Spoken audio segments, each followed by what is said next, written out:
سفر حج یہ تو عشق و مستی کا سفر ہے، بڑا مبارک، بڑا پیارا، بڑا پرشوق، بڑا پرذوق، کیف و سرور والا سفر ہے۔ اللہ ہم سب کو نصیب فرمائے۔ مدینہ جس نے ایک بار دیکھ لیا اس کو بار بار جانے کو جی چاہتا ہے۔ مدینہ میں اس طرح حاضری سے مشرف ہوں کہ میرے دل پر رقت طاری ہو، آنکھوں سے آنسو جاری ہوں اور ذوق و شوق کے ساتھ حاضری ہو۔ مدینہ کی کسی چیز پر اعتراض نہ کرے، وہاں کی سختیوں پر اعتراض نہ کرے، بلکہ صبر سے کام لے۔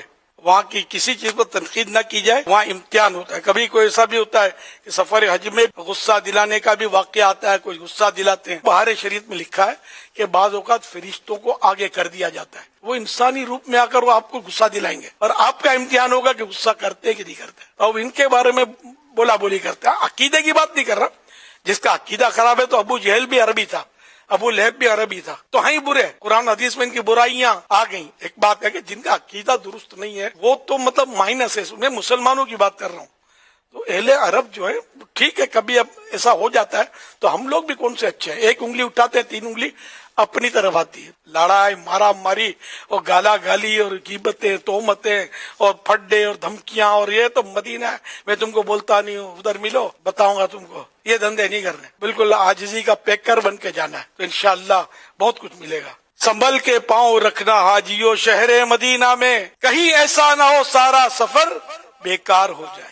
طواف میں بھی بعض اوقات یہ کہ میں نے دیکھا ہے، ایک بار میرے ساتھ ایک چل رہا تھا نوجوان، وہ یوں کر کے بالکل میرے قریب داخلے کے لیے، پرانی بات کر رہا ہوں، پھر میں نے اس کو یار یہ کیا کر رہے ہو؟ یہ وہاں کوئی مطلب دادا گیری اور اپنی قوت کا مظاہرہ کرنے کا مقام تو نہیں ہے، یہ تو تواضع کا مقام ہے۔ یہاں تو جو جھکتا ہے وہ بلند ہوتا ہے، جو اکڑتا ہے وہ تو ڈاؤن ہو جاتا ہے۔ اگر کوئی آپ کو ناخوشگوار بات پیش آئے، لڑائی نہ کریں۔ اگر کوئی 19-20 ہو بھی جائے، کوئی کچھ کہہ بھی دے، تو آپ سن کے سنی انسنی کر دیں اور برداشت کریں، تو انشاءاللہ اس طرح آپ گناہوں سے کافی بچت ہوگی۔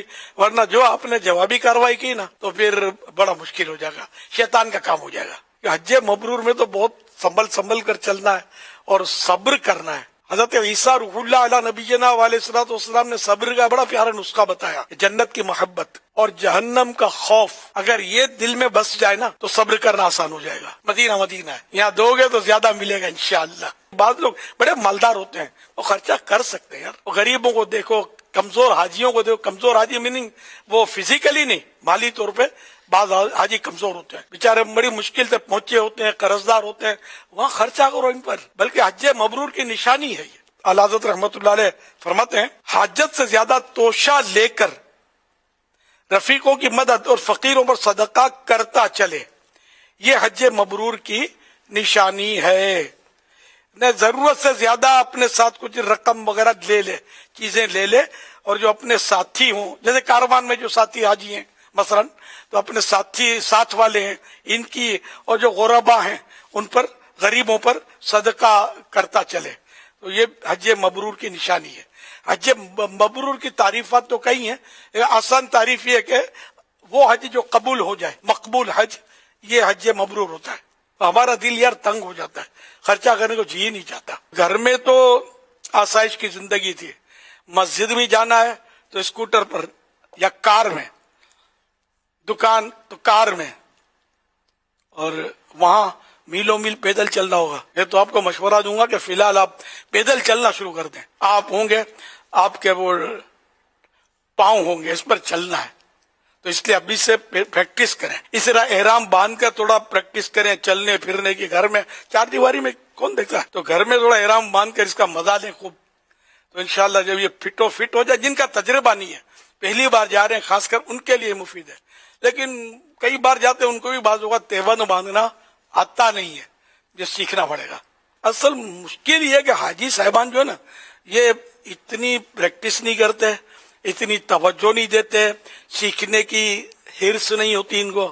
وہ بس وہ چار پتوں کی کتاب لے لیں گے، 4 پیج کی، اور دعائیں، پہلے چکر کی طواف کی یہ دعا ہے، دوسرے چکر کی یہ دعا ہے، یہ دعائیں وہاں دیکھ کے پڑھتے ہوتے ہیں، باقی صحیح بولتا ہوں، ورنہ اتنی غلطیاں حج میں ہوتی ہیں کہ کبھی کفارے تو یوں دھڑا دھڑ ہو رہے ہوتے ہیں بعض اوقات، اور کبھی دم بھی واجب ہوتا ہے، پورا بکرا رائے خدا میں دینا ہوتا ہے. یہ مسائل نہیں سیکھو گے آپ، طریقہ نہیں سیکھو گے تو کام کیسے بنے گا؟ ماشاءاللہ دعوت اسلامی کو اللہ تعالی سلامت رکھے، اس کے لیے وہاں جا کے دعائیں خوب کرنا، اس کو نظر بد سے بچائے. یہ تو نیٹ پر آن لائن بھی یہ سب سکھا رہے ہیں، حج کے طریقے، عمرے کے طریقے، سارے کورس تو کروا رہے ہیں. آپ کرنے والے بنے نا یار. قرآن کریم میں فرمایا گیا فَاسْأَلُوا أَهْلَ الذِّكْرِ إِن كُنتُمْ لَا تَعْلَمُونَ، تم نہیں جانتے ہو، جاننے والوں سے پوچھو. تو ہم پوچھنے کی بھی زحمت نہیں کرتے، یہ پوچھتے ہیں تو اپنے دوست سے پوچھتے ہیں، اپنے ساتھی حاجی سے پوچھتے ہیں. اب وہ بیچارہ کیا بتائے گا، خود اس کو سوچ کا نہیں پڑ رہا، آپ کو کیا سمجھائے گا وہ.